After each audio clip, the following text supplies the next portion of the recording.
नमस्कार सर। नमस्कार सर। क्या नाम है सर आपका? हरिदास।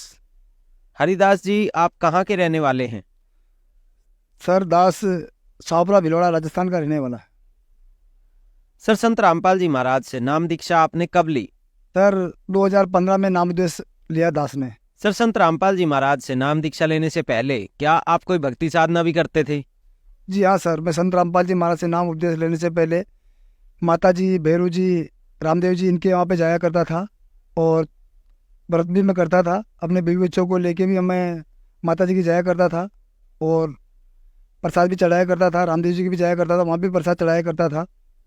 सर, आपने बताया कि आप माता की भक्ति करते थे, रामदेव जी की भक्ति करते थे, तो इन सब भक्ति साधनाओं को करने से आपको क्या क्या लाभ हो रहे थे? सर इन सभी की भक्ति करते हुए मेरे को कोई लाभ नहीं हुआ, दूना हानि हो रही थी। मैं नशे में रहने लग गया। दिन में भी मैं शराब पी के सो जाया करता था, दुकान पर नहीं बैठा करता था। और रात को भी मैं फुल नशे में रहता था। मैं चाय क्वार्टर दारू 3 महीने बीड़ी पिया करता था बाकी जी, रोज। और इनकी वजह से मेरी आर्थिक हानि बहुत होने लगी थी। इसी कारण, नशे के कारण मेरा पूरा घर बर्बाद होने को आ गया था।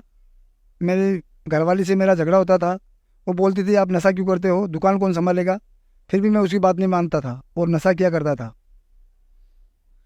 तो सर, आपने बताया कि जो भक्ति साधनाएं आप कर रहे थे माता जी की, रामदेव जी की, उनको करते करते आपको जो है एक नशे की लत लग गई, आप बहुत ज़्यादा शराब पीने लग गए और साथ ही साथ बीड़ी का नशा भी आप करते थे।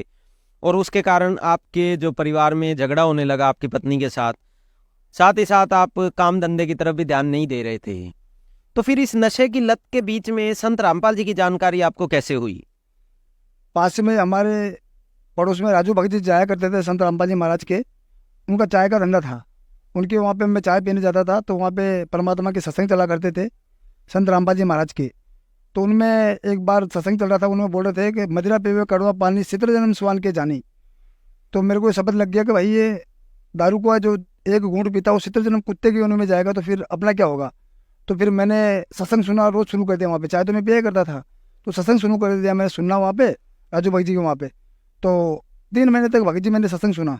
उस सत्संग में रामपाल जी महाराज जो शास्त्रों को प्रमाण दिखाते हैं और संतों से हटकर ज्ञान बताते हैं, वो मेरे को लगा कि संत सबसे हटकर है और कुछ बात है। तो मैंने अजमेर से ज्ञान में अपने गीता मंगवाई, गीता प्रेस गोरखपुर। उसमें शास्त्र को खोल के देखा तो सब अध्याय में जो संत रामपाल जी महाराज बताते हैं वो बात सच निकली। तो फिर मैंने संत रामपाल जी महाराज से जुड़ने का निर्णय किया। उसके बाद मैं संत रामपाल जी महाराज से जुड़ने के लिए 2015 में कोटा के पास में खड़ा पीपल है गांव, वहाँ पे संत रामपाल जी महाराज का आश्रम था, वहाँ पे जाके नाम उपदेश लिया। तो सर, आपने जब संत रामपाल जी महाराज की एक वाणी सुनी, मदिरा पीवे कड़वा पानी 70 जन्म श्वान के जानी, और आपको एक एहसास हुआ कि एक बार शराब पीने से 70 जन्म कुत्ते के हो सकते हैं, तो आपके पता नहीं कितने ही जन्म कुत्ते के आपको बिताने पड़ेंगे। और उसके बाद इस वाणी से प्रभावित होकर आपने संत रामपाल जी के सत्संग सुने और फिर संत रामपाल जी महाराज से आपने नाम दीक्षा ग्रहण कर ली।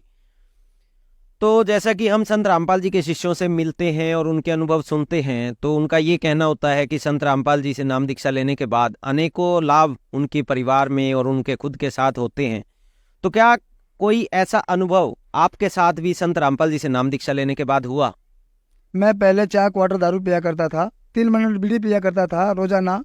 जो कि संत रामपाल जी महाराज से जुड़ने के बाद वो मेरा नशा छूट गया।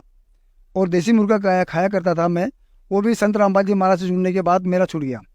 नशे के कारण जो मेरा और मेरी बीवी बच्चों के साथ में जो झगड़ा हुआ करता था वो अब नहीं होता है। नशा मैंने छोड़ दिया है संत रामपाल जी महाराज से नाम उपदेश लेने के बाद। अब हमारा और मेरे बीवी बच्चों के कोई झगड़ा नहीं होता है। संत रामपाल जी महाराज से जुड़ने से पहले जो मेरा धंधा नहीं चला करता था, नशे में मैं पड़ा रहता था सारा सारा दिन, वो अब ठीक है। संत रामपाल जी महाराज से नाम उपदेश लेने के बाद, संत रामपाल जी महाराज की दया से अब मेरा धंधा भी चलता है, आर्थिक तंगी भी मेरी ठीक हो गई है।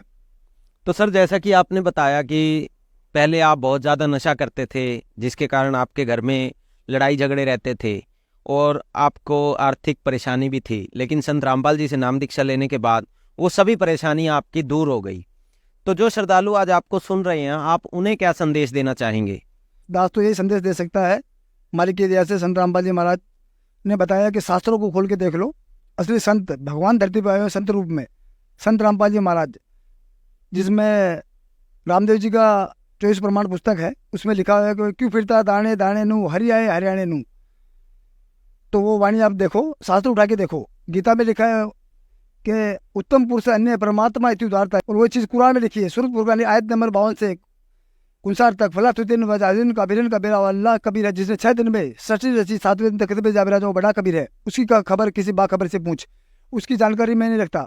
वो बाखबर संत रामपाल जी महाराज है आज के समय में, वो तत्वदर्शी संत रामपाल जी महाराज आज के समय में। वो हरि जो हरियाणा में आने की भविष्यवाणी की थी संत रामदेव जी महाराज ने, वो संत रामपाल जी महाराज जी हैं और कोई नहीं, जिनकी शरण में आने से आज लाखों अनुयायी आज सुखी जीवन जी रहे हैं। आप सभी देशवासियों से पूरी पृथ्वी को संत रामपाल जी महाराज की शरण में आकर अपना मुक्ति और मोक्ष करवाना चाहिए, ये दास का यही निवेदन है, कहना है। तो सर संत रामपाल जी महाराज से नाम दीक्षा कैसे ले सकते हैं? संत रामपाल जी महाराज से आप नाम दीक्षा ले सकते हैं। विभिन्न चैनलों पे संत रामपाल जी महाराज के सत्संग आते हैं, जिन पे नीचे नंबर चलते हैं टीवी के नीचे, उनमें नंबर लिखे होते हैं। आप नज़दीकी आश्रम में फ़ोन लगा के आप संपर्क कर सकते हैं संत रामपाल जी महाराज से नाम दीक्षा लेने के लिए। धन्यवाद सर। धन्यवाद सर।